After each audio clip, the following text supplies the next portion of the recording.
Okay, so welcome everybody. This is a great crowd. It's wonderful to see everybody here. This is the beginning of the 17th annual community lecture series sponsored by the Alumni Association. They've been really faithful in giving this lecture series a lot of support in many, many different ways, and we all need to be thankful for that. My name is Linda Jillison. I tend to be the introducer here because I don't give very long introductions. About 12 years ago, we had a try with another model, and they got me back right away. So that's why I'm always invited every year. This year is a really exciting topic and sort of resumes a topic that we did maybe 12 or so years ago about birds and flight. And in fact, I think Ken Dial was, Ken, are you here? I think Ken Dial was actually the I won't have to give the lecture, will I? Was actually on as part of that series as well. So we're very excited to have all of you here. My name is Linda Jillison, and I do this every year, and it's really been a joy to be able to participate in this series and to watch and listen as some of my colleagues from around the campus give wonderful lectures and talk about their research and talk about how it's important to the lives of all of us together in this community and in the world. I always have to make a couple of announcements. One of them is the request that you turn off your cell phones if you haven't remembered to do so yet. A second one is that our lecture will be about 50 minutes long, and as is our custom, we'll then have about a half hour for questions and comment and so on and so forth. So before I welcome Ken, I want to welcome a couple of other friends. We're going to be having every night in this series a reading from a poetry book by one of my colleagues from Modern and Classical Languages and Literatures, whose name is Eduardo Chirino. And he's really a world-renowned poet. A lot of people don't know how fortunate we are to have Eduardo here with us. Eduardo couldn't be here tonight, but his wife Janine Montauban, who is actually, unlike the statement on the back of the program, is actually now the chairperson of Modern and Classical Languages and Literatures, is going to be reading. We'll be doing reading in Spanish every week, and then Jeff Badnock will be doing reading an English translation of a passage from Eduardo's book. This is a book called 35 Zoological Lessons and Other Didactic Poems. And Eduardo was the poet, and David Miles Lusk. David, would you by any chance be here? David Miles Lusk is the artist, and each poem is accompanied by a wonderful print. And I thought we were going to see one on the screen behind me. Oh. There you go. So in any case, I'm hoping that we'll be able to meet David as well later on in the series. And let me just invite Jeff and Janine to come up. Janine has to depart for some business as soon as she finishes her reading, but I'm excited to invite the both of them. So Janine.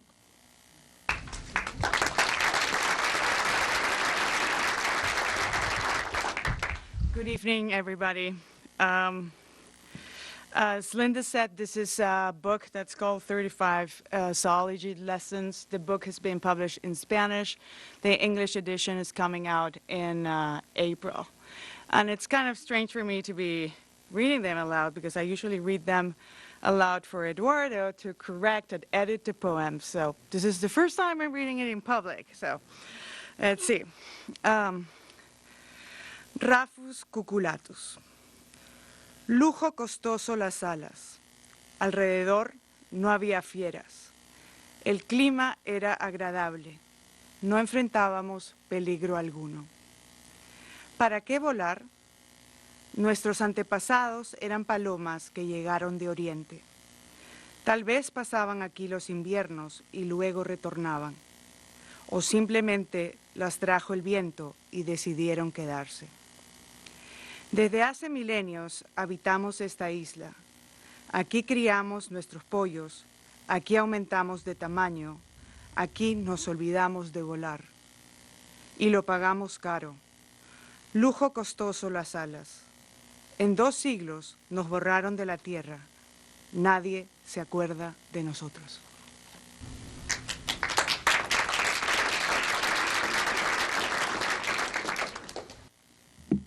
hope this sounds as lovely. This is for the dodo bird. A real indulgence, wings. There were no animals around, the climate was temperate, and we didn't face any natural threats. Who needed to fly? Our ancestors were pigeons that came from the Orient. Maybe they spent their winters here, then flew back, or were simply wafted by the wind and just decided to stay. We'd inhabited this island for thousands of years. This is where we raised our broods, where we grew in size, where we forgot how to fly. And we paid dearly for it.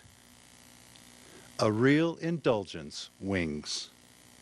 Within 2 centuries, they wiped us off the earth. No one remembers us now.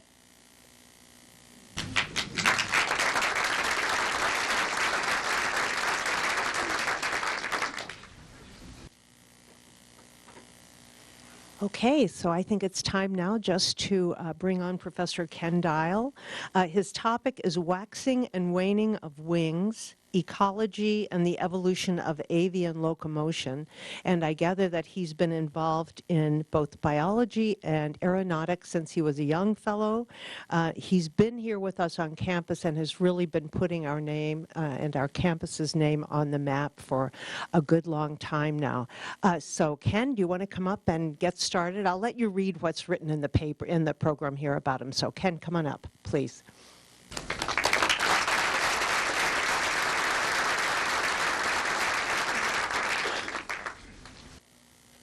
It's so appropriate that the dodo, which they had no idea what I was going to speak about today, is a central focus, not the animal, but the concept of a waning wing. Happens to be a major component of my talk tonight. Excuse me one moment. The only thing that I need to do is show you a sexy bird flying by, and I'm a success. I had nothing to do with this. I marvel at this as you do. A spectacular creature, millions of years in the making. And what you may not know are there flightless owls that have existed on this world. The place that I love to go fly fishing, in fact, in the Bahamas. I won't go there right now. I desperately want to. In fact, just a couple of weeks ago, less than 2 weeks, I was in Africa teaching my graduate course. Spectacular students, 300 life birds for most of them. And then I had a chance to do some other conservation work.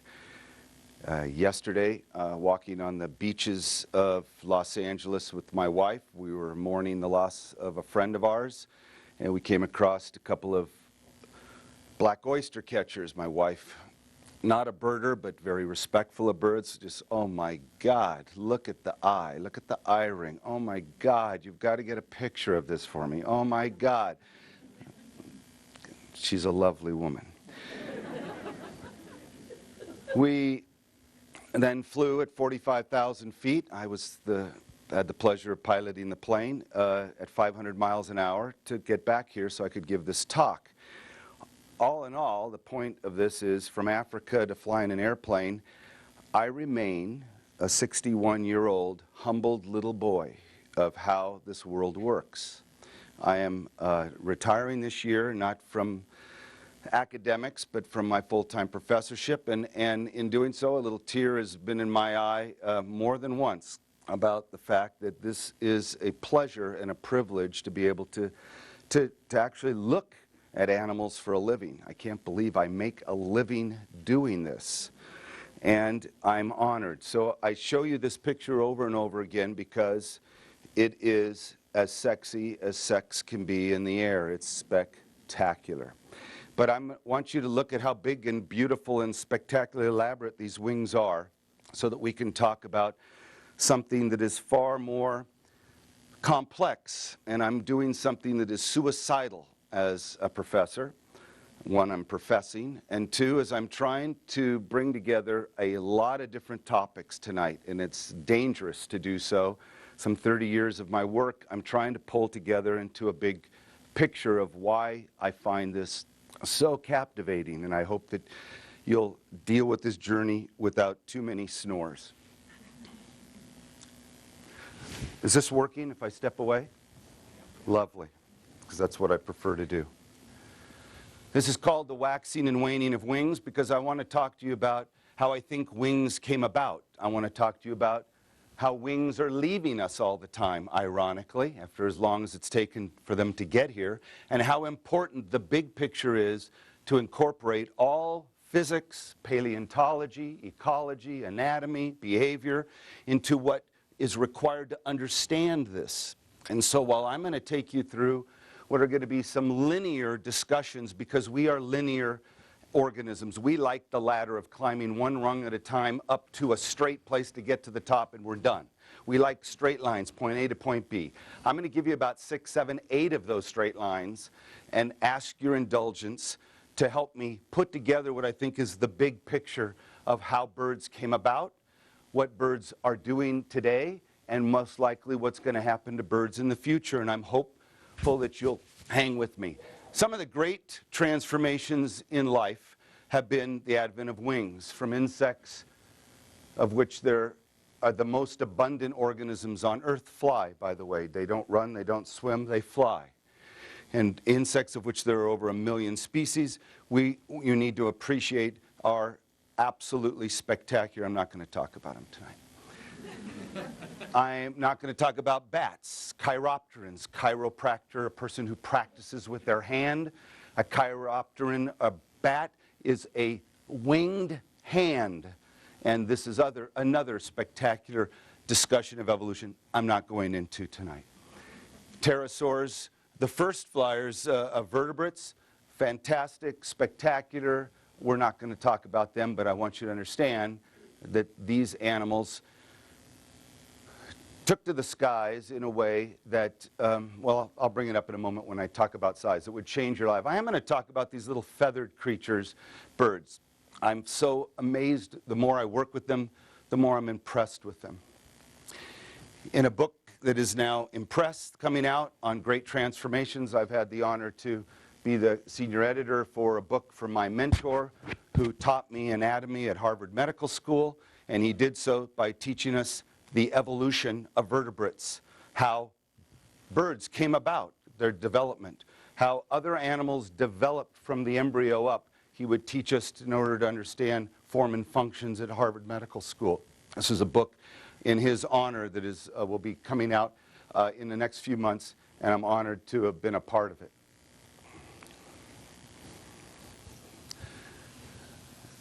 Birds have gone through a spectacular evolution over 200 million years. Human-made instruments have only had a little over 100 years to evolve. But look, from the Wright brothers to what we do today, this spectacular evolution that's taken place. The change in design and functionality is mind-boggling. And I just need for you to appreciate that this is in our lifetime, essentially my father's lifetime. He'll be 98 in April. Pretty much saw all of this happen in front of his eyes. How spectacular to see that evolution, and we're trying to talk about something 200 million years ago. Birds, they're not spectacular at all. I'm so unimpressed with them. Some fly as high as 35,000 feet. One was ingested into a 747 engine, a Ruppel's vulture above Africa at 35,000 feet.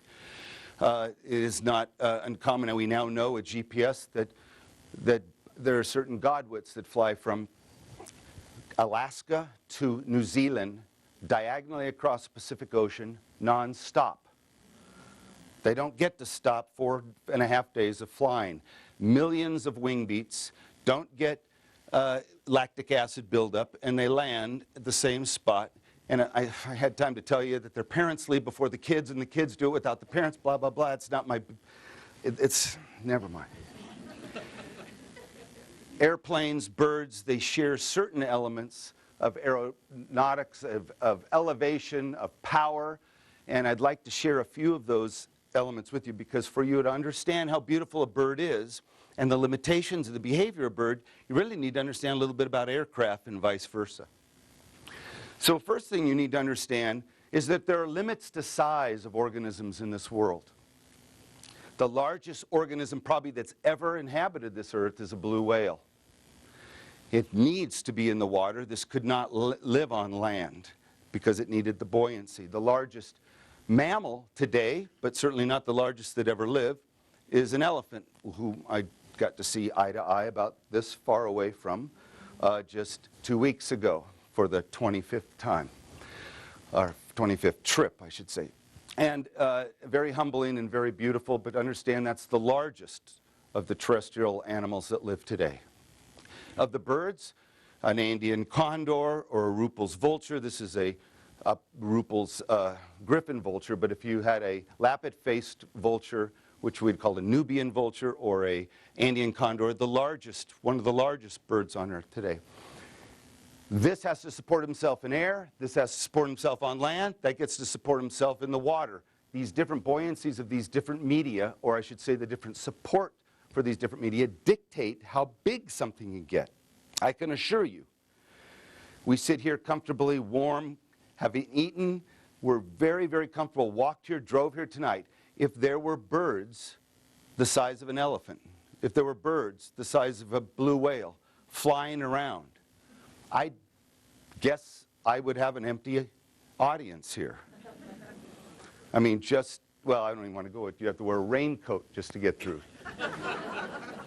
There are limits to size, and this is important to understand. The physics applies to animals as it does to aircraft. Let me give you an example. It has to do with the power to mass ratio. The power that they can generate and the ratio of what they're trying to lift. So by the way, this is the relative sizes of those organisms to one another. That's the largest bird relative to the largest aquatic animal. So let's understand something here. The smallest, and this line here on the white line, is the distribution of frequency of all birds. You notice that the hummingbird there, which is a hummingbird that can hover, versus the swan that takes a football field to take off, have very different flight styles. That's not by happenstance. That's predictable. You see, what happens is a swan, like a 747, can barely get off the ground. It's right at the threshold of being able to fly. Anything larger, and it becomes a flightless animal. And it has to do with the engine that it has, that you own, called your pectoralis muscle. It's this one here on your chest. The hummingbird, being small with a massive pectoralis or engine, is able to sustain itself in flight because this is one of the few data slides. I'm going to give you almost no data slides tonight. Praise the Lord. So what I'm going to do is just explain this, that as animals or airplanes get bigger, we'll just call this the log body mass of an airplane or of an animal, or the mass specific, that means per gram, how much energy is needed to keep it flying level. It's pretty much constant. So it's a straight line there, that where you see that gray is effectively the amount of power that's required to keep a gram of animal up. So if it's a giant animal, it's about the same as a smaller animal. The problem is that the power that an animal can generate, or an airplane, diminishes as it gets bigger. What? It diminishes for reasons, if we have time, you can ask me. It has to do with the metronome, why it changes its frequency when you move the mass down. Or a person on a swing with a shorter swing or a longer swing. It has to do with frequency. It has to do with work per time, which is power. Point. This is the end of this damn data. I just want you to understand. That red wedge is the excess power that little animals have, and I will tell you, little airplanes have, above what they require to fly level. So if you have an excess power over flying level, that gigantic part over here, you can do things like hover, accelerate, do incredible things like a hummingbird.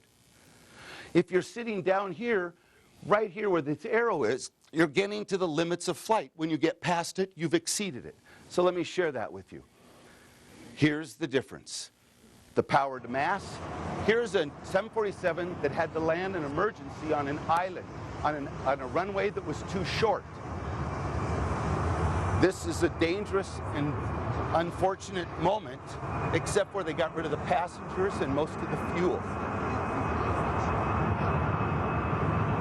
You can hear one of the people who took the pictures. Listen.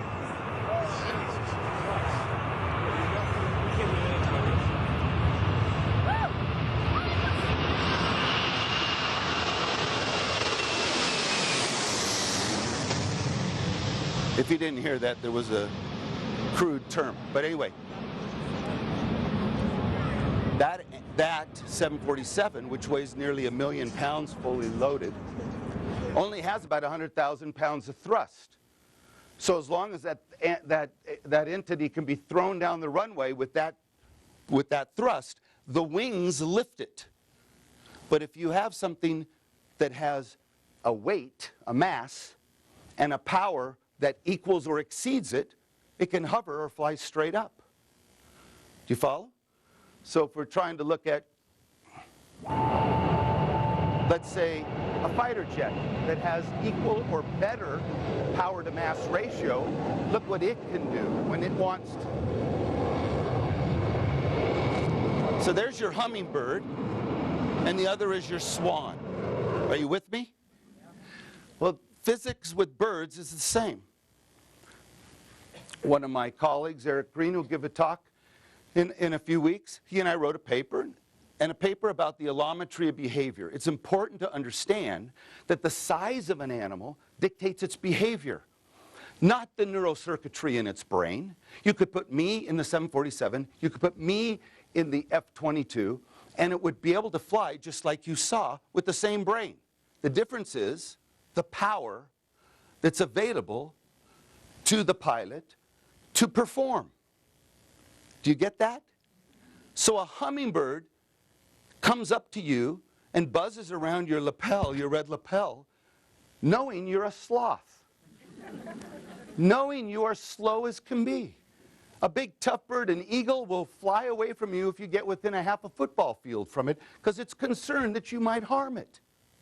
But a hummingbird will come up to you, or a chickadee in your front yard. You can stand this close to the feeder because it looks at you and says, "You're darling, you're a sloth, you're a whale, you're an elephant." And even if you have bad intentions, bzzz, and you go like this, as fast as you can, it sees it as bzzz,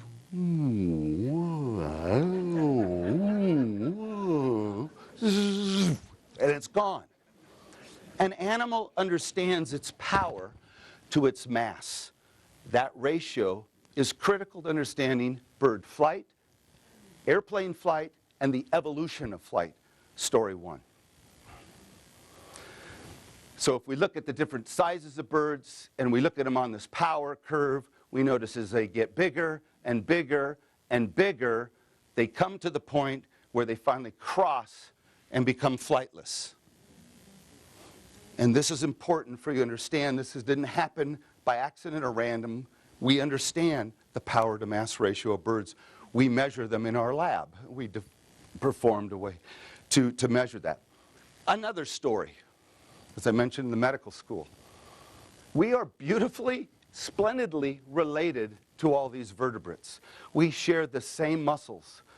The pectoralis muscle that you love to eat, which is the breast muscle, plus the supracoracoideus, the upstroke muscle, blah, blah, blah, blah, blah, is the same muscle you own. The difference is you have a wimpy one, and they have a massive one. They have the same thigh muscles, arm muscles, they have the ulnar nerve, they have the exact same nerves you have. They've just been molded to do something different over time. This is very important. From a porpoise to a turtle, to your dog, to a horse, to you, you own the same anatomy. You may not like it, but it's beautifully true. And this is what captivates me about the evolution of flight that is so lovely. How do you study, though, the skeleton of an animal while it flies? When I was a postdoc, we, in fact, pioneered the way to do this 30 years ago. And so we will show you the first X-rays ever taken of a live bird taken in flight that I've shown many times. 30 years ago, I almost did this. This is when I had hair and was incredibly good looking. And this is two simultaneous pictures of the animal laterally and dorsal ventrally, and you're looking at it swimming through the air. Then we make models. My students now end up doing something far more sophisticated than this. They do CAT scans at 1,000 frames a second, gorgeously portrayed, then put muscles on them, show you the power of the muscles, then put the feathers on them, then shows, like you'll hear next week from Brett Tobolsky, you'll see the air flow around a bird's wing. Unbelievable. And we do that here. And so we can go from the inside out, literally what this symposium title is about, right here at the University of Montana, and we're very proud of that. All right, some time ago, about 15, 16 years ago, I gave a seminar to students, doctorate students, bright students. God, I love the students here. We went and talked to all the top people in the world who published on the evolution of flight. We read their papers, and then what we did, because it's a style of my symposium, my seminar, is we called the author, whether it be in Europe, Australia, anywhere, we just called them. You have a problem, we talk to them. After this symposium, this seminar, I said, what'd you think of this? And the students said, well, that's kind of interesting, but when there's two theories, there's just two theories. And it's almost like religious dogma, like it's Islam or Christianity or whatever you want to put them, whatever you want to pick. And they are so tied to their tenets that they're not even willing to listen to other points of view or data. I go, I thought we were scientists. I didn't know we had dogmatic. And unfortunately, this is sad, but it's true that scientists, while we try to put on our white lab coats and look like we're technically indifferent and all that, we have horrible biases. I'm showing it to you right now. My bias about people who don't at least attempt to look at other data. My students turned to me and said, this is horrible. This isn't science. You study flight. Why don't you do something that's more important with your life than what you've been doing and study something about the evolution of flight? So my students challenged me, the opposite of what is supposed to happen. I'm supposed to put their feet to the fire and say, hey, I'm the doctor here. I'm the professor. I'm pretty smart. I know that. And they turned it all around on me and said, no, you study this. This is horrible. This is what's been going on for 150 years. Maybe you could add to it. And that was an important encouragement. And I just want to share it. So Darwin,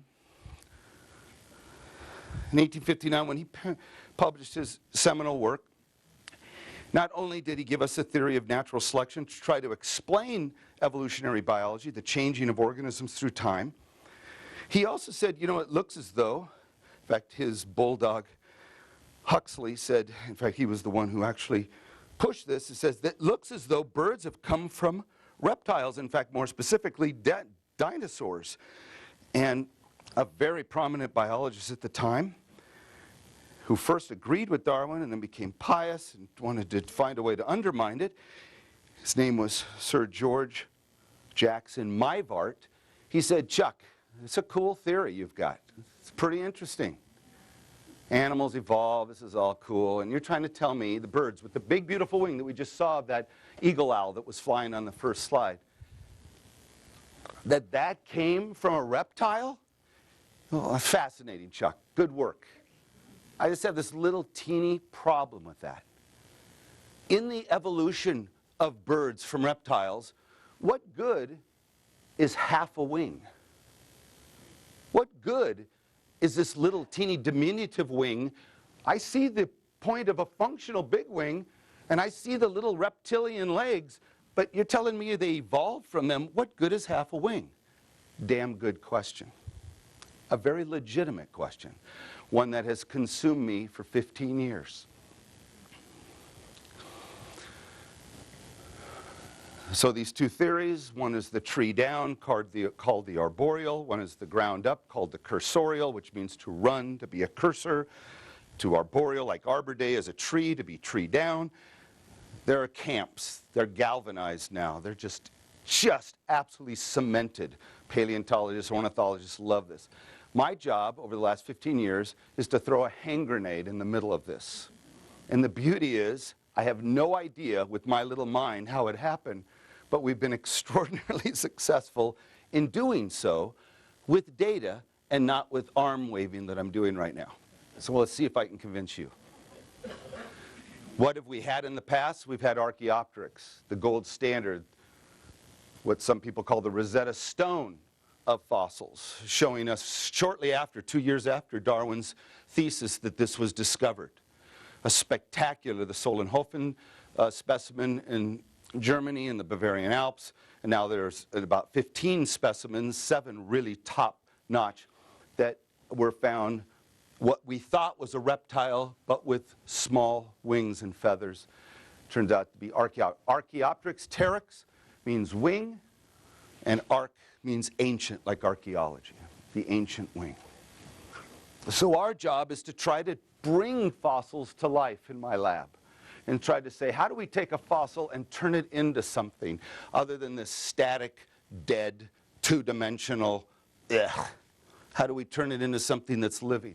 And that's what's been fun with my students. And they rock. My students are just awesome. An update. Archaeopteryx is what we had about the time I got here at this university.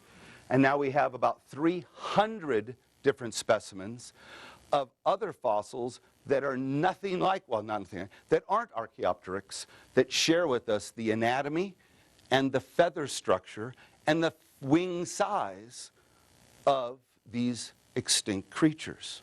Here are some examples of them now, just a small scattering of them. So it's very cool. Long-legged bipedal dinosaurs, velociraptor that ate Newman in Jurassic Park. We're talking about some really cool animals here. Even, I don't want to turn your stomach, but we now know Tyrannosaurus, badass, excuse my language, Tyrannosaurus had feathers. Just ruins everything, doesn't it? So I want you to keep these animals in mind. I'm trying to take you down this road, power to mass ratio, size. I'm trying to take you down the road of what fossils are available. I'm trying to take you down the road of what hypotheses were there. I'm trying to take you down the road, keep with me now, stay with me, of how could we possibly study them. And what all people have done prior to the people in my lab is they've taken adult birds and they've compared them to those fossils that they found. And they would make these rather outlandish, I'd say defined explanations on how these animals could have moved. And we're shaking our heads going, how can you do that? This animal that we have today, that you're comparing it to, is an adult. It's derived. It's completely different looking anatomically. Even though, yes, it's a bird, and yes, you're looking at a reptile, we've got to look at a better model. And so, over time, we found, our group, that if you start looking at younger and younger birds, instead of the big keel to the sternum that harbors the pectoralis muscle and a smaller sternum here and smaller wings, and you go further and further until you finally look at baby birds, living birds, you find that the baby birds of today, especially precocial ones, which I'm going to explain, it's another story in a minute, look amazingly similar to the dinosaurs that we're finding, the feathered dinosaurs. So much so that some people have a tough time telling them apart. So much so that when I go to paleontological meetings, just to piss them off, I take my baby birds and I say to them, you guys are paleontologists, you're anatomists, tell me what this animal could do. Could it fly? Could it run? Could it use its wings? What could it do? No, it was probably just this weak, helpless, hopeless little thing. I say, thank you for saying that. Because therein lies the problem of knowing the answer before you give a chance for the animal to tell you a reasonable answer. So we started looking at baby birds. We looked at baby birds through high-speed X-ray, movie X-ray, through electromyography, studying their muscles and their nervous system. We studied their feathers. We studied the flow around their wings, which again, I'm not going to go into because you'll get that next week with Brett. Dr. Dabalski is going to share with you the marvel of being able to study the flow around wings, and not just to see it, but to quantify it. We developed techniques to measure the power to mass ratio, like 747 in the fighter jet, and look at the engine. We did that here. We've done a number of things to try to understand from the inside out how little birds work. And the one thing that little birds blow us away with is they do some spectacular things. Okay, another story. I told you you have to stick with me here. I'm going through about 6, 7 different stories to come to the end. But you need to understand each one of these stories to understand the end of this story. So I'm begging you to stay with me. I know it'll put you to sleep, but I'm begging you. I'll scream. Here's something that is cool. Birds and mammals, in particular, but not exclusively, have this ability to shoot out their kids in either a very developed stage or a very premature stage. We give these stages names.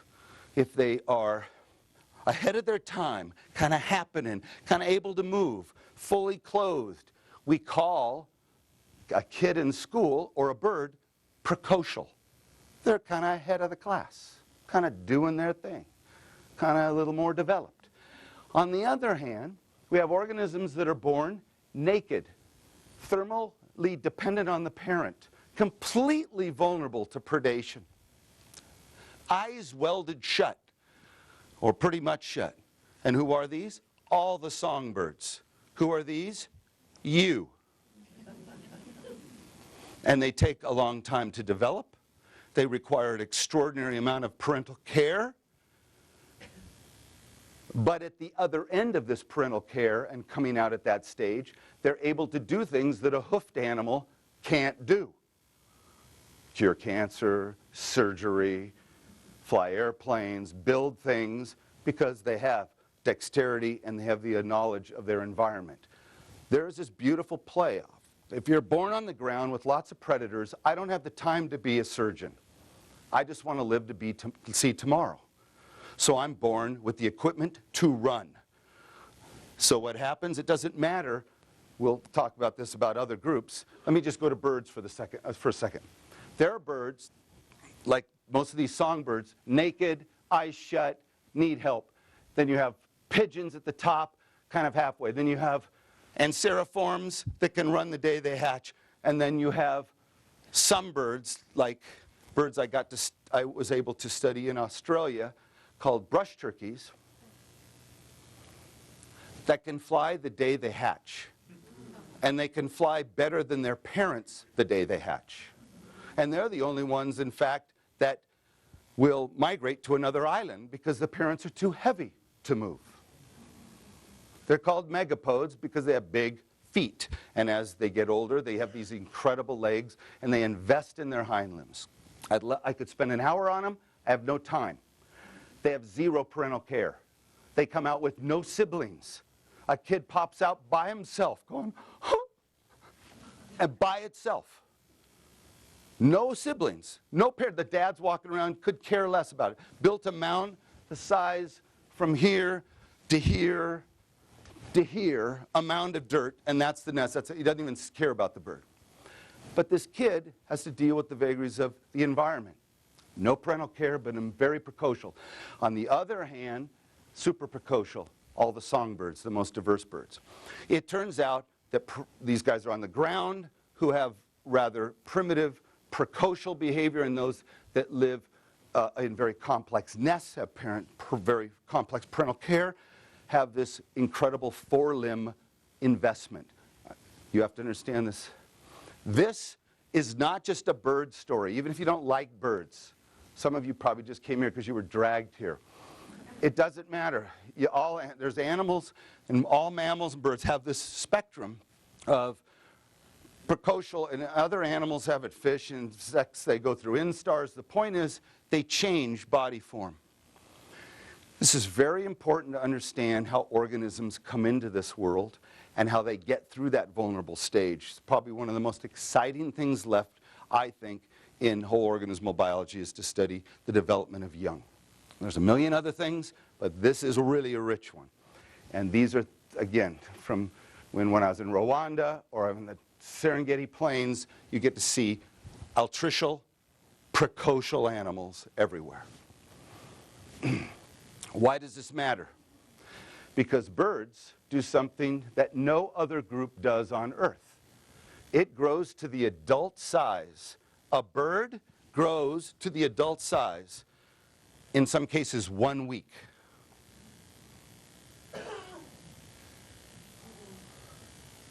It becomes the adult. By the way, who's this person on the left, on my left, your right? You have to be born about 1950 or earlier to know this. Thank you. This is Dr. Spock. This has nothing to do with Star Wars. Well, no, what is it? Star Trek has nothing to do with that. Anyway, I'm not going to go there. I just thought I'd have some fun. In a week, to 2 weeks, to 3 weeks, to 4 weeks, birds grow, especially altricial, these birds grow to the adult size. This is mind-boggling, to accelerate your growth that fast. It's done so, some of us argue, because of predation. And I have to keep moving. So here's where I pick up the story where my students challenged me. And they said, stop the arboreal cursorial nonsense. Please share with us something else. And here's what I'd like to share with you. The fact is, we could watch baby birds with half a wing everywhere. And that the world isn't this dichotomous, all of a sudden you're on the ground and you're in the air. There are all sorts of baby steps. There are all sorts of little teeny baby steps, like All About Bob. They're baby steps. And this is important to understanding what I think is the story of the evolution of flight here in front of our face. I'd like to give you 3 case studies. Ones that changed pretty much my world was this paper we did in Science and another one in Nature, showing that baby birds, from the day they hatch, crawl like quadrupeds. And then within a few days, they could use their legs and their wings concurrently to do some pretty spectacular things. Why would they do this? Because they're getting eaten. They are wanting to get away from somebody making them dinner. And so this is a story about precocial birds, birds that are developed fairly high when they hatch, showing us how they run across the ground the day they hatch, and over the next 8 weeks use their wings to help them go up steeper and steeper and steeper slopes, their legs and their wings together. The key to this is understanding this is a precocial bird, born with feathers, and can run like a zebra the day it hatches, if you will, or is born, and can move very quickly, but it doesn't get its wings for very long. The important thing that you need to understand is that the legs play a gigantic role in this story about half a wing. If you don't understand the feet of a bird, you don't understand birds. If you want to understand half a wing, if you don't understand their feet, you don't understand birds. Has everything to do with their feet. Everything to do with their feet. Their feet are like Swiss Army knives. They're multifunctional devices that can grab on and do anything that you can imagine. Not only can a ground bird hold on to any kind of branch, but a ground bird, of course, can be what I'm going to show you what mammals we put into 3 different categories of plantigrades, digitigrades, and unguligrades. You've never heard that term? You should know it. You're a plantigrade. You put the heel of your foot down, calcaneum, and go to your toes. You plant your full foot. Your cat and your dog are digitigrades. They walk on their digits. They walk on their fingers. Birds can do that. But horses, any hoofed animal, walks not on their full foot, not on their toes. They walk on their fingernails, which is what a hoof is. It's their fingernails. And if it's an artiodactyl, it has 2 of them. If it's a parasidactyl, it has 1. And it's walking on its hoof, the keratinous hoof. A bird any bird can do what all the mammals can do. Any one bird can do what all the mammals can do. They can walk on their full foot, they can walk on their toes, and they can walk straight up using their toes. Pretty spectacular. You need to understand that, and this is some work again done in our lab. We study this again, not just from the outside, but from the inside, not just with babies and adults, a whole series of animals. I'm not going to go into this anymore. I've just got to move on. Okay, now altricial birds leave the nest early. Here's a bird that can't fly. You saw the big owl flying at you. This baby can't fly. So what does it do? It uses its legs, its feet, I will say, and its wings, which are not capable of flight yet, to help it negotiate the world, a three-dimensional world, a vertical world. Why does it do this? It's pretty cool. It's born in a nest with other siblings. Mom and dad feed it. When the kids get too big and they have part of a wing, they jump out of that nest. They do what we call branching. They move to other trees in the area to get away from their noisy, big, fat sibling and let the parents continue to feed them. Then once they can fly, that's to get away from predators. Then once they can fly, they come together and the parents continue to feed them. Are you catching me here? They're in the nest, they can't do anything, they're eating. Mom feeds them. They got these half of wings and these legs. I'm getting the hell out of Dodge. My brother's noisy, my sister's noisy. I'm jumping out. I'm going to that tree. You go to that tree, and we'll be alone. Mom and dad find them, feed them until they have their full wings. They get their full wings, they fly to a tree, they sit down, and parents continue to feed them until they become the adult. These are altricial birds, birds that took a long time to develop with the help of the parent, but during the vulnerable stage didn't sit there in the nest going, I hope I don't get eaten, I hope I don't get eaten. It would really be a bummer if I got eaten. It's going, I'm going to do something about this. And it leaves. With a full wing that it can fly? No. Just its wings? No. With its wings and its legs that are wings that are partial? Yes. Now here's something that is very cool about birds, among other things. Birds do something that a lot of vertebrates, no other vertebrate actually, can do. It can develop its forelimbs differentially from its hind limbs. What? It has, in fact, that's what makes the anatomy of a bird so weird. If you want to get really gross and you're a hunter and you want to dress a bird, you take off the clothes, pardon me, the feathers, and you can break it in half just with your hands. Why can you do that? Because it's actually partitioned its muscles to its hind limbs and its forelimbs. It's done so they have like plate tectonics. They've split. They're not connected anymore like they are in most animals, most vertebrates. Why is that important? Because Mother Nature can say, I'm going to be very leggy or I'm going to be very wingy. And this defines the diversity of birds. Are you with me? Another one of my stories. You've got to stick with me. Damn it. So hold on. And here's another bizarre thing. Birds are the only vertebrate that have coordinated their nervous system with their tail. Their forelimb with their tail. We published this. I can't go into it. It's just so cool. The nervous system's partitioned. Forelimb and tail are connected to each other, and the legs are independent, blah, blah, blah. Totally awesome. Forget it. I have no time to talk about it. So if we're in second data slide of 3, hold tight. Don't fall asleep on me yet, please. Watch what happens. If we look at the relative investment of forelimbs over hind limbs on this axis, and we look at their performance of whether or not they use their forelimb or their hind limb on the y-axis, I want to show you the trade-off that takes place in birds in your backyard. You're going to have birds with little legs and big wings, or you're going to have birds with little wings and big legs. What? This is such mumbo-jumbo. What? Watch. You have birds that have invested completely in their legs, giant drumsticks, fantastic runners. Who are they? So this is the relationship you should see. Who are they? They're the flightless animals, the rheas, the cassowaries, the ostriches. These are animals that have invested heavily in their hind limbs. On the other end of the spectrum, you have hummingbirds in the group in the family in the order Apodiformes family, Apotidae. That means without feet. They have feet, but their feet are so small they can't walk. Do you know a hummingbird can't walk? It has feet, but it can't walk. But it's all wing. Why is that important?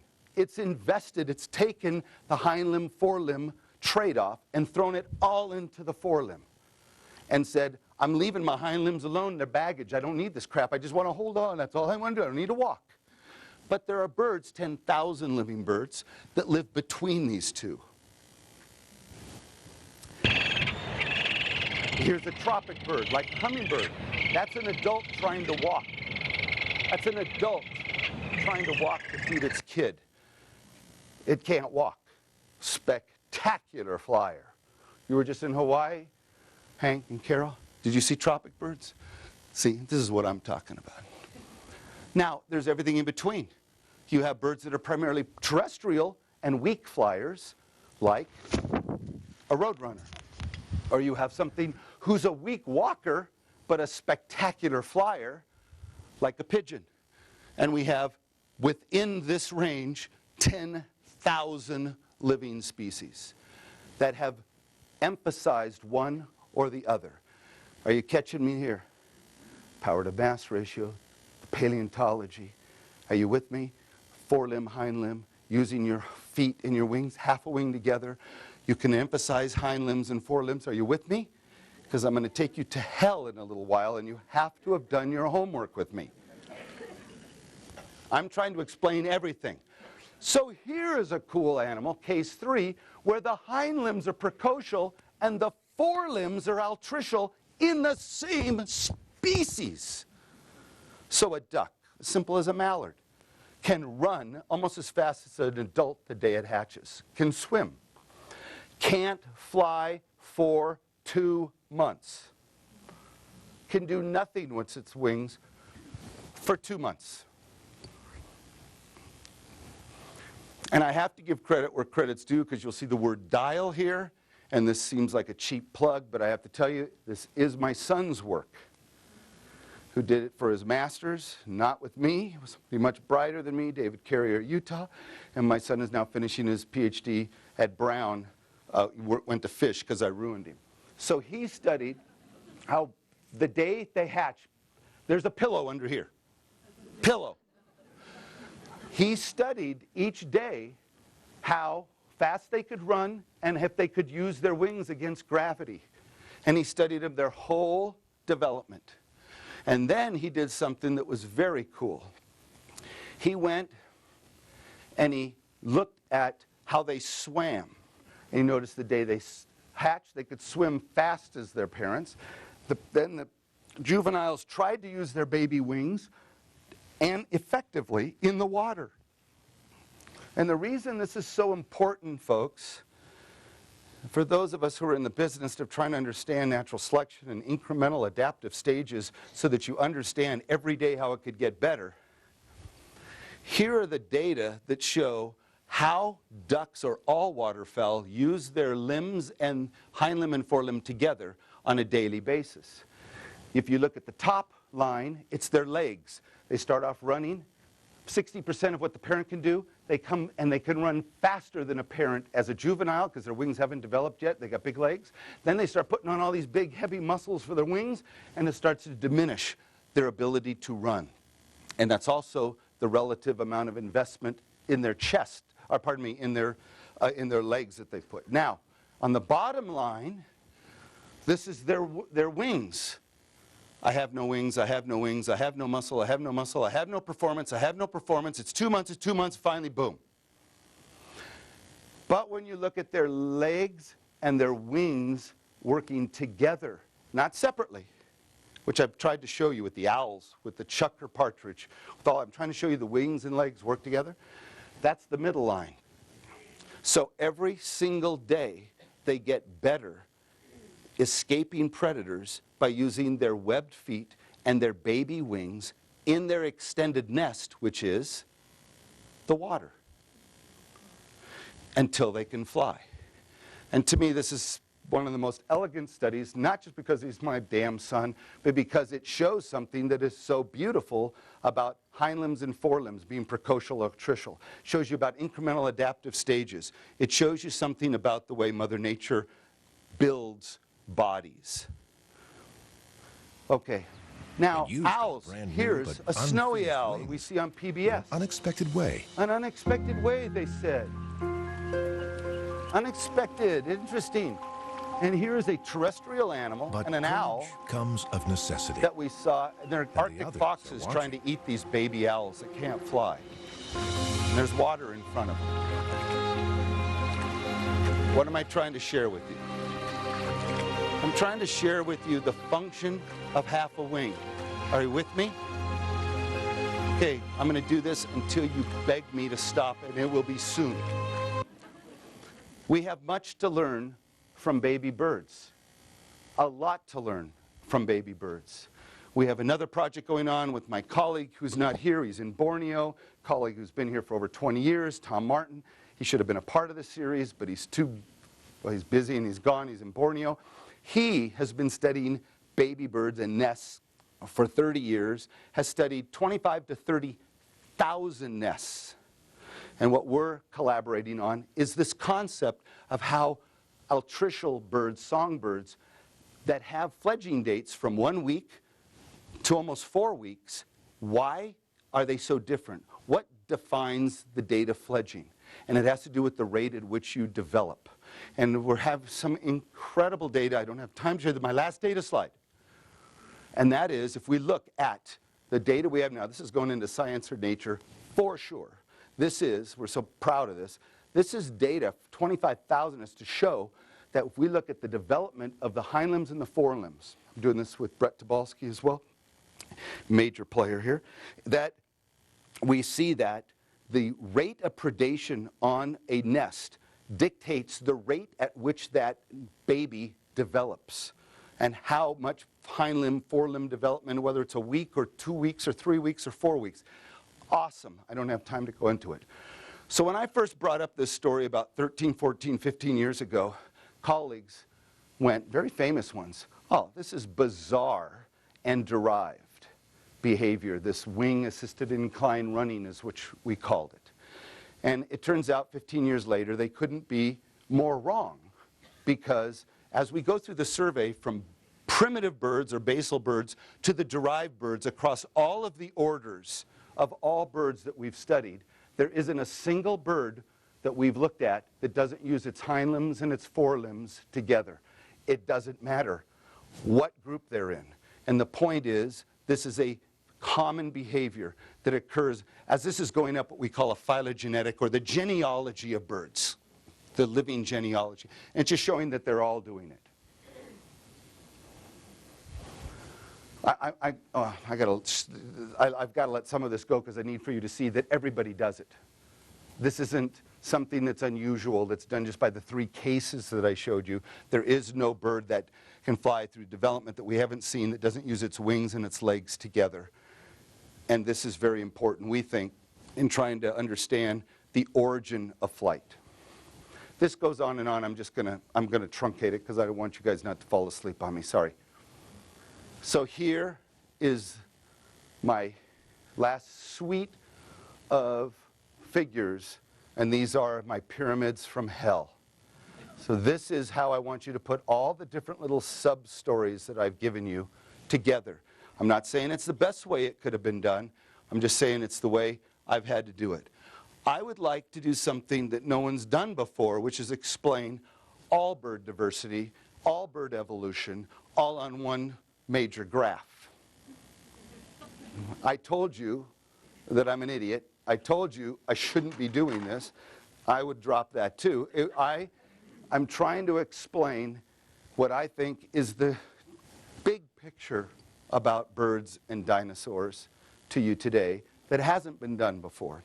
And this, in fact, is part of 3 chapters in another book that I'm co-authored, the entire book, which is called The Evolution of Vertebrate Flight, that we're coming down the home stretch of finishing with my co-author, Kevin Padian at Berkeley. And so I'd like to share, these are just 3 of 15 chapters, but I want to blow through this to show you something. I would like you to bear with me, please. On the ground, it's brown, and it's the terrestrial world. And the animals that live here are hind limb dominated. Our ostrich, our tinamous, even our galliforms. We look at a dinosaur here that has no wing, and we ask, how does this bipedal running dinosaur ever get to the blue? The blue is the sky. It's the air. How do we get to that magic moment? I've tried to share with you that what I think is a developmental or an ontogenetic story called the wing-assisted incline running, which is the development of birds we see today going through this stage, as an explanation. I need now for you to go back to the airplane and understand power to mass ratio. As we go up this way, we have more power to mass. It gets better, which means we're going to be better flyers. We're going to be the fighter jet at the top. We're going to be the 747 at the bottom. Are you with me? On the other side is falling off of this pyramid, and we might have been a good flyer, and now we're just going to tumble down because of reasons I hope to explain to you what could make that happen. Stay with me, please. I'm begging you. So forelimb emphasized at the top, hind limb emphasized on the bottom. Folks, I'm explaining all birds, all life, everything as we know it today. Cancer, I've got this nailed now. So stick with me. You can fall asleep at this point. The secret of life is right here. I try to explain that my little story that my lab has worked on the wing-assisted incline running of hind limbs and half a wing daily shows us with predation pressure why organisms would develop a better and better wing. Not to just take to the heavens, but to run up steeper and steeper slopes, to be able to get away from a predator that's chasing it, to have that moment of not being pursued by a predator by roosting at night. And so that, I would argue, is not unlike what we see the fossil record show us with all these examples of dinosaurs with half a wing. They look remarkably similar. I would argue that predation is inducing this. Once you get to the flight ability or capability, I would argue that the new resources that made available to them and this hind limb, forelimb trade-off that I showed you that could be done with a duck alone, but through all animals, from hummingbirds and tropic birds down to big heavy ostriches, that trade-off takes this trajectory and keeps pushing it. So what happens is all of the birds that we see as ground birds are galliforms, are game birds. We move up to cuculiforms, which are your roadrunner and other kind of cuckoos. We move up to galliforms, which are chuckers and are chickens and turkeys. And we move up to pelicaniforms, to steamer ducks rock, I got to tell you about them in a minute, which is an enceriform, which are ducks. To keep moving up to columbiforms, which are pigeons and doves, which are pretty good flyers, great flyers, and not great runners. To keep moving them, shorebirds, falconiforms, to citiforms, which are parrots, to passeriforms, all the songbirds, all these big fancy words, blow them off, don't worry about them. The point is, they're becoming more and more and more forelimb dominated. Are you with me? Okay, until you get to the top, where they're forelimb dependent and they can't even walk, like that tropic bird. Couldn't even walk. Hummingbird can't even walk. Ostrich, rhea, cassowary on the bottom side here can't fly. Everything in between. What happens then if you maintain some resources, maintain decent weather, and you pull away the predation pressure? What happens to these very same animals that can fly but don't have predators anymore? What? I'm saying, have you ever thought about all the flightless birds on Earth? Several thousand years ago, there used to be many, many, many hundreds of them. Now there's only a few. We heard from the dodo. Why? They were persecuted. They were eaten by sailors because they were easy pickings for protein as you got to a remote island. Go and pick one up with the egg and eat them. And they were decimated, and they still are. The point is, why would they have gone to why would you take a perfectly good bird and pull the rug out of under it by losing its wings? because there requires pressure each day to need to fly, to need to go to the other island, to need to get away from the predator. But if there is food here and there's no predators here, I could take that same energy and just put it into more babies and blow off this flying business. Are you with me? So what happens is then, on this side where you have less and less power to mass, and you start to look at birds with different kinds of flight styles. So there's a passerine at the top that can fly about 100 yards, but that's it. And then you have a Victoria crown pigeon, gigantic pigeons. It's about this big. It's a pigeon. A dodo was a pigeon, sat about this big, couldn't fly. This Victorian crown pigeon, about this side, can barely fly. Pigeons out here fly well. The point is, that group got into a region where there were no predators, and they become less and less and less flyers. Steamer ducks, awesome duck. A duck where some species, half of the individuals can fly and some can't. What? Yeah, they use their wings and their legs together to scoot away from the predators. That's all they need. They're fine. Yet there's some places where there's higher predation, they continue flying. Same species. There's so cool things like, I'm going to show you in a second. Here's the big picture. Here's the nightmare picture. You're all sitting down? This is the picture I wanted to show you. I was going to show it to you, the first one, just to give you a headache. But I want to show it to you now. You understand this picture because I have bored you with dinosaurs. I bored you with power to mass. I bored you with hind limb, forelimb. I've emphasis. I bored you with precocial, altricial. I've bored you with all the different elements that are required to understand that these animals on this side, your left, have relatives over here. A giant coot juvenile can fly. The adult can't.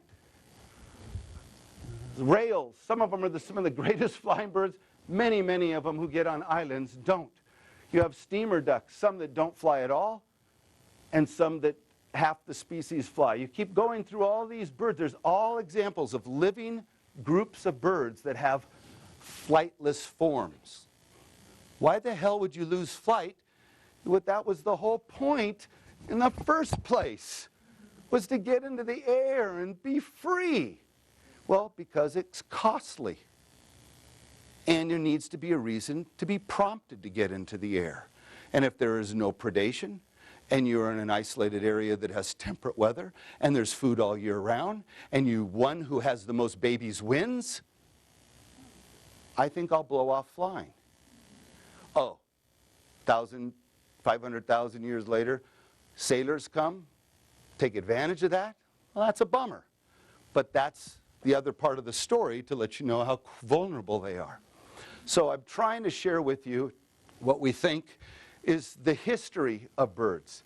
So I would like to argue that all those half-a-winged dinosaurs that we're beginning to find make perfect sense to us now. When it was, what are these animals doing? It makes no sense that there's long-legged dinosaurs with half a wing. Are they all just running around vestigial? What are they doing? Are they just displaying them for reproduction? Maybe. What are they doing with them? And I would argue, you would expect them. You would expect them.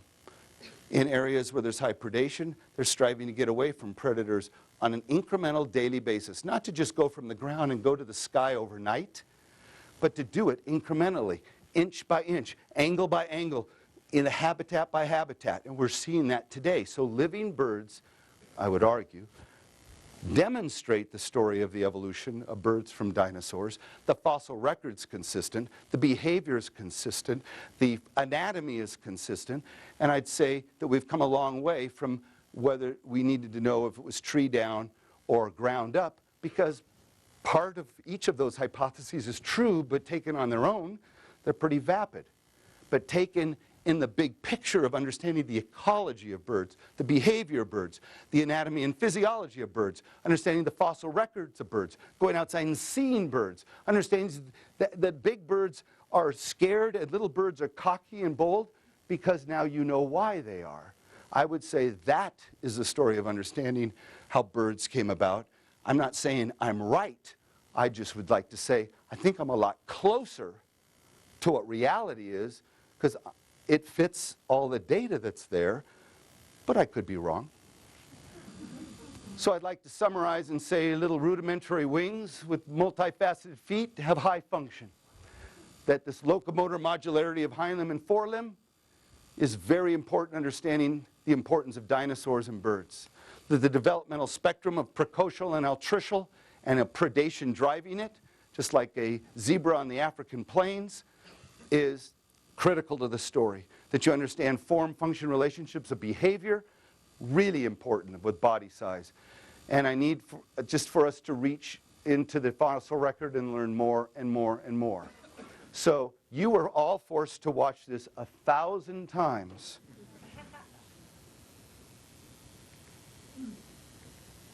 I'm not going to make you Man listen has to it. been fascinated. How many times have you had to watch this at a football game? I'll tell you what's insulting is that I get on the phone to call the president's office. The president hears tonight, and I'm saying, can I please talk to the president? And yes, would you please stay on hold? Sure, on hold. And I have to hear my voice of this commercial while I'm waiting for the president. This is the rudest, this is worse than unsolicited calls to have all of this. So this lab, we have the Field Research Station out at Fort Missoula, which is an amazing facility that we have now. Brett Tobalski is the leader. I get to fly airplanes that I have no business flying. It's pretty fantastic, the life that I live. And to be able to understand how airplanes fly, how birds fly, the history of birds, the ecology of birds, to me, is very important. So most of you have seen this as an advertisement that's on TV. I want to show you. But the important thing is, I just want to thank all my collaborators, some of whom are in this room, many of them who are scattered around the U.S. or around the world. I've had some just extraordinary students, folks. I mean, really, really, really bright students who have made my career. I haven't made theirs. And collectively, we've put a dent in trying to understand some things about birds, evolution, form, and function that has made this a really wonderful ride. And I appreciate I want to thank them, and I appreciate your attention today. Thanks.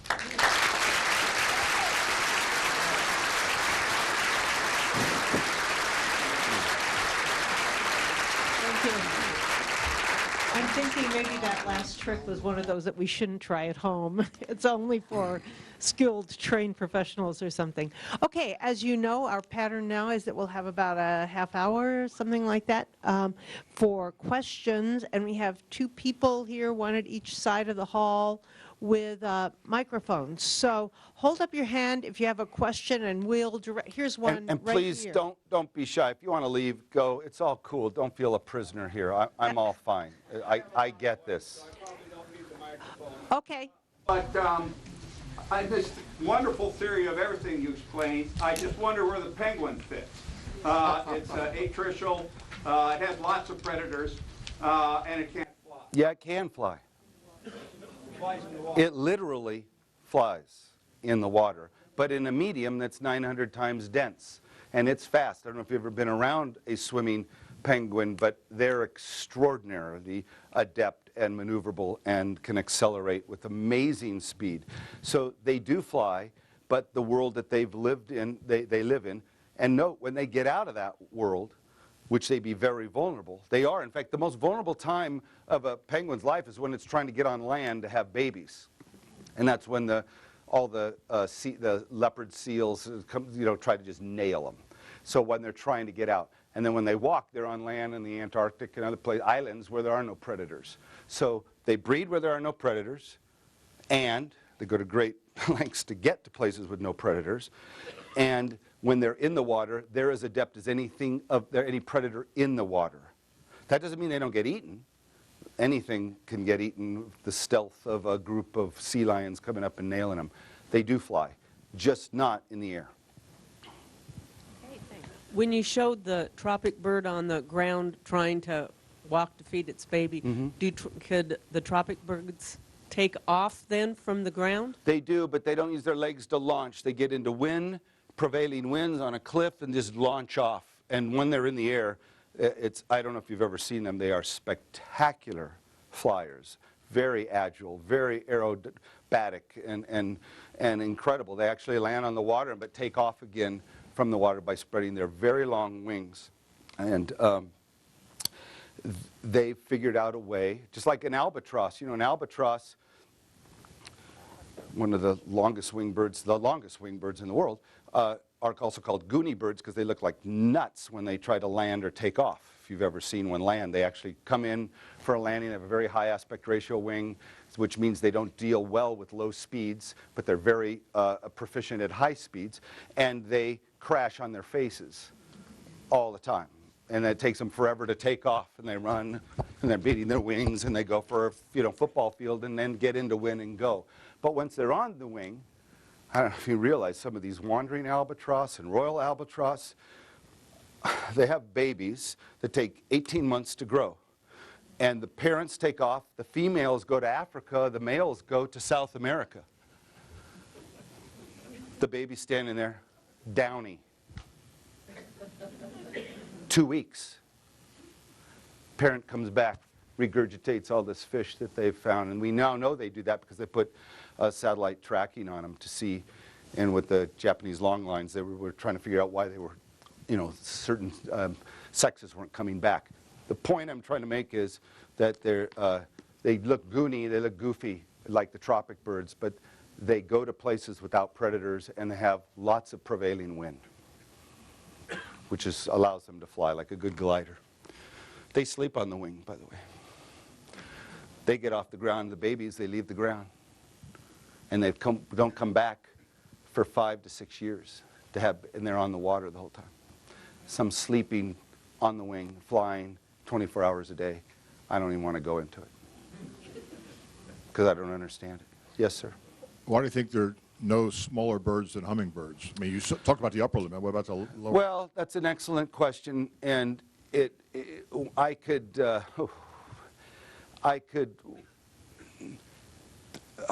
watch my language. I could BS you about this, and I'll just simply say is that what happens with the vertebrates, it seems like there's a critical size of putting all this machinery that you've inherited, the full skeleton, all the muscles, all the nerves, all the brain, into a size that's any smaller than that.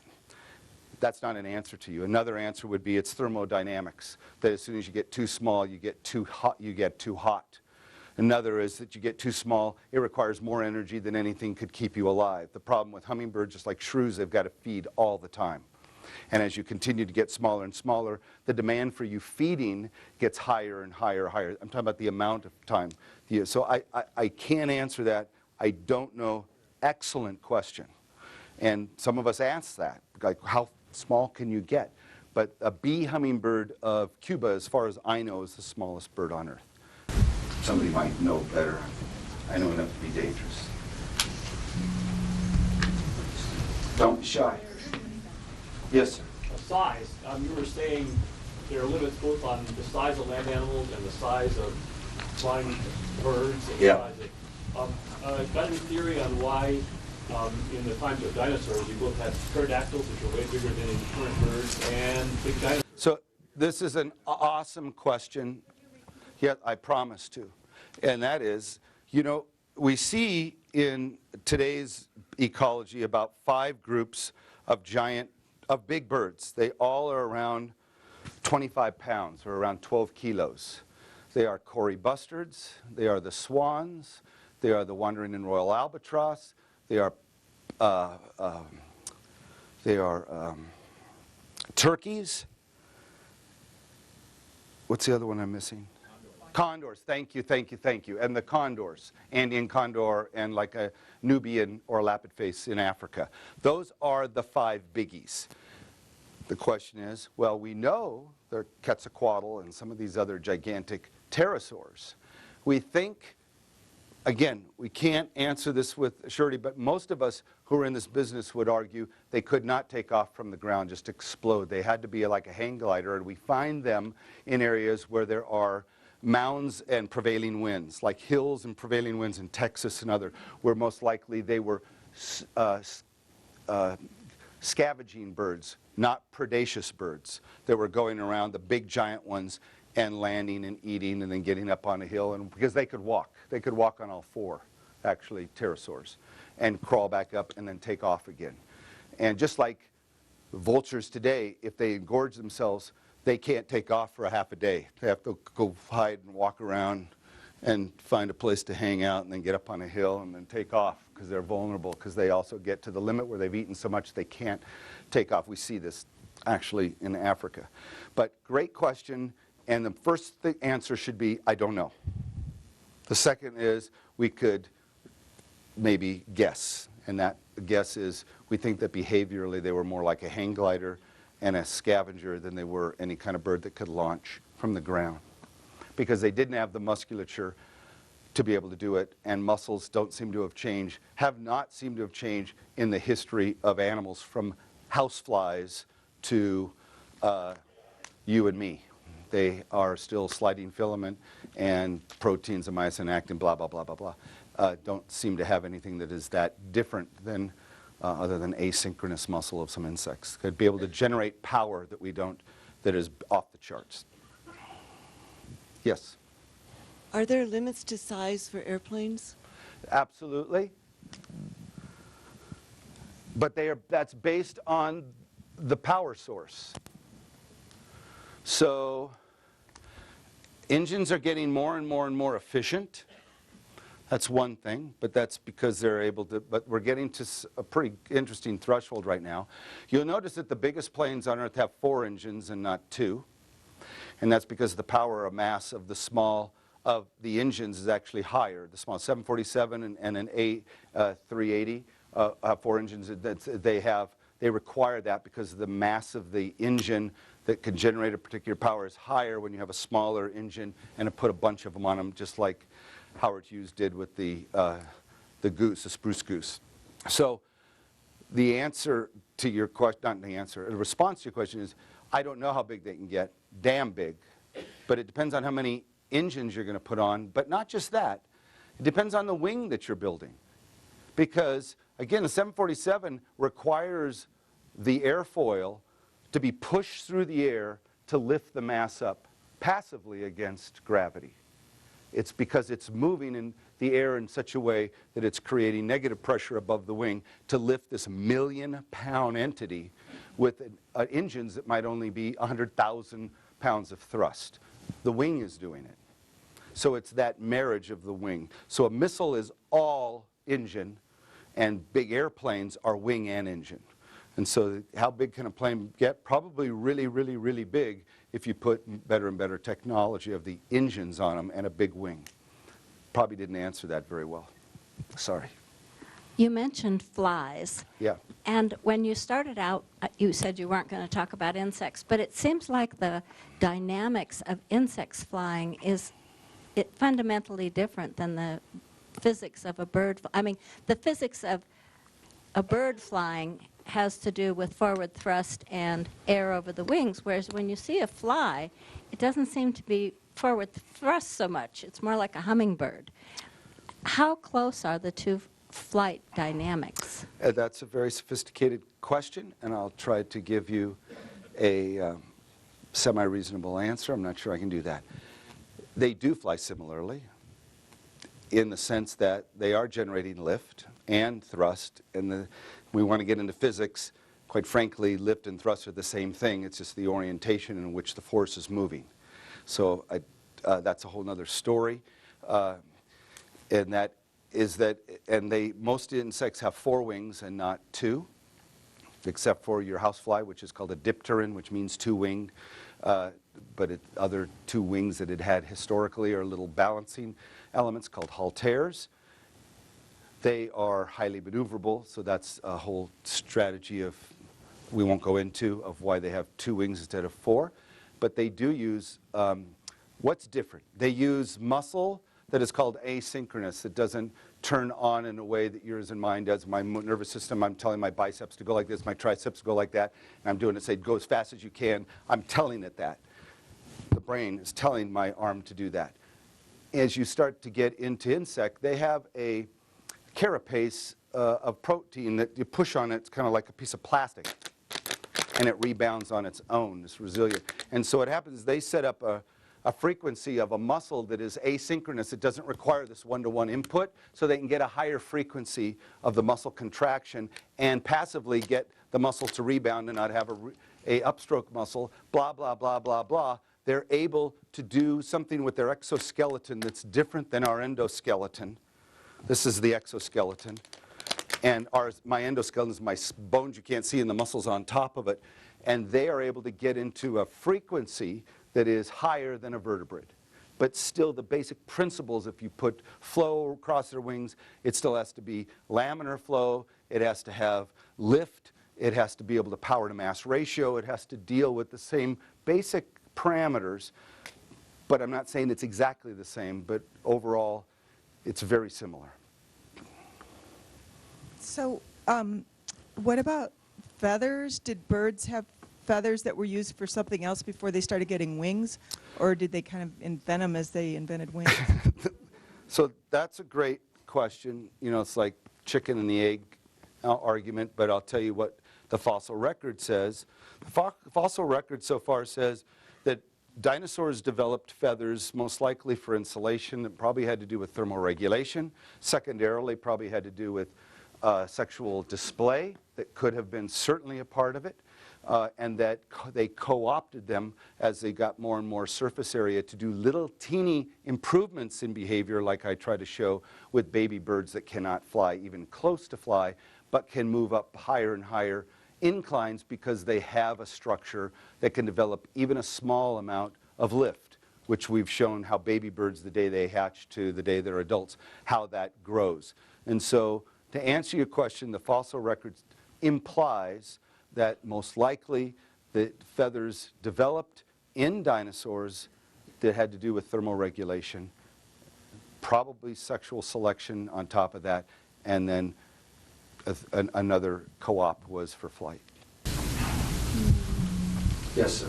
So will bird-sized drones be better if they have flapping wings? So the question is, will bird-sized drones be better if they have flapping wings? They are making drones with flapping wings. I can't even tell you some elements of this that I know because I was asked to be pulled into certain kinds of research that had to do with the defense that I actually had to turn money back to them because I said, I'm not going to go down this road, but the point is I know more about this than I want to talk about. And it has to do with, yes, they can and they're maneuverable, but the problem is the energy. It's very expensive to beat the wings. And so what it gives you is maneuverability, but it has high costs. By the way, this young man who just spoke, you're in your 70s, aren't you now? He does the rat pod, and he runs up my ravine on the mountain bike. And I got up there, I remember I was 60 years old or 50, and I go, I get up and go, 60th birthday, how'd I do? And he goes, it's not bad. He blew right by me. I'm 70. Just crushed me. By the way, his father, Phil Wright, said one of the most beautiful things to me 27 years ago when I got this job. And he saw that I was all worked up into a lather about committee meetings and the work we had to do. And he came in one day and he gave me a publication that he had published in the 40s, I'll bet, on sage grouse. And I got to read this beautiful, eloquent piece of research. His father, Phil Wright, who was in our department for 40, 50 years. And he started to talk to me about how much habitat there was for sage grouse and the numbers. And I just sat there and, you know, crestfallen, how depressing it is to live today. And it must have been really great to live back then. And he looked me in the eye and he said, young man, these are your good old days. Holy moly. He said, no, today are your good old days. 30, 40 years from now, you'll have the right to talk like that. But right now, these are your good old days in Montana, and enjoy them. Very powerful term, or words that your father gave me way back then. And sorry to embarrass you publicly, but that meant a lot to me back then to hear that. I'd share that with my students and my kids. Yes? Going back to like your very first slide, you were talking about the cursorial approach, or the two camps, cursorial and arboreal. And if I understand it correctly, you're saying that, you know, predation was kind of the driving force behind wing development, and that kind of suggests maybe a cursorial approach, like getting off of the ground to get away from predators. I'm wondering if you could help me distinguish between, you know, maybe this third camp. Well, great question. And the question is, doesn't it sound like the ground-up theory to me, what you've just stated? And frequently, when I give talks, I'll have the ground-up people say that to me. And then when I give talks elsewhere, I'll have the tree-down people, yeah, but they run up trees, and they're coming down. And I try to say, folks, let's go with what you have published. The ground-up people say they had long legs, they used their wings to run faster and then glide and then take off. And I say, there are no birds that do that. There are no birds that beat their wings to run faster. We'll talk about subtleties of this with they do beat their wings and legs together to get to the flight, but no bird beats its wings to run faster. Second, that's not maybe doesn't answer the whole thing. The other is the tree. I say, no, you people who are arborealists, you say they scampered up trees on all four, and then they glide. So the precursor was gliding. In fact, for many of the cursorial people, it was gliding too. That they ran and they glide, and they ran and they glide, which no animal does. No bird does that. And no bird, and this is the other part, jumps out of a tree and glides. It flaps. Gliding is derived. Flapping is primitive. That is completely different than what both camps say. At the same time, I think there is a lot of truth in the arboreal and in the cursorial. It's just the way their assumptions that they laid out don't pan out. And what I'm trying to say is it's a false dichotomy. Why do we have to think of ground up and tree down? Who cares if it came from the stars or from out of the water? Because the ducks could have done it.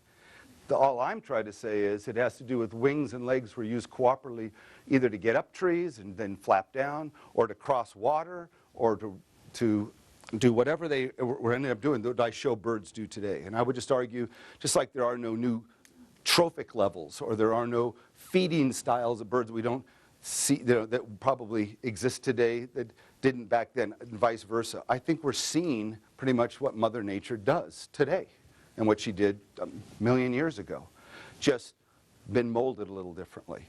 So I'm not trying to say I'm right and they're all wrong. I'm saying I think it's inappropriate to take these two schools and to make them, especially with their assumptions, the one versus the other, the Islam versus the Christian kind of mentality. It's like, whew, please, could we just all get along? What works? How does this work? What does Mother Nature tell us? And that's what I think has gotten weird. I think what's gotten vitriolic about scientists in this world is they published on this for 10, 20, 30 years, and they don't want to let go of it. They're having to let go. They have to let go of it. Birds don't do what they say do. Birds do what we're showing that they do. Yes? Hey, Ken, very inspirational talk. When you were commenting about the waxing or the waning of the wings and the effects of predation, it made me think of, from a purely ignorant layman's perspective, reading we've all done about whether it's silent spraying, about eggshells of birds getting impacted and thinning out because of environmental and chemical pesticides. And I was just trying to get your sense of what kind of comment you'd make about that, because that's such I just no idea how the magnitude of that threat is. You're talking about how things like DDT in the 60s were decimating predators because of osprey, because bingo. That's fact. That's nobody's theory. That's absolutely factual. And as soon as they got the DDT out and could show the biochemistry of the egg, there was no question what happened. It rebounded immediately. Absolutely true. So do some pesticides or some chemicals have deleterious effects on developing birds and eggs? Absolutely. And it doesn't have to be a hypothesis. You can factually go in and show what the causation is today, and they're pretty good at it, actually. Yeah, really good at it, biochemists and those that have dealt with it. I think that's about it, too. And I think we'll give them another round of applause.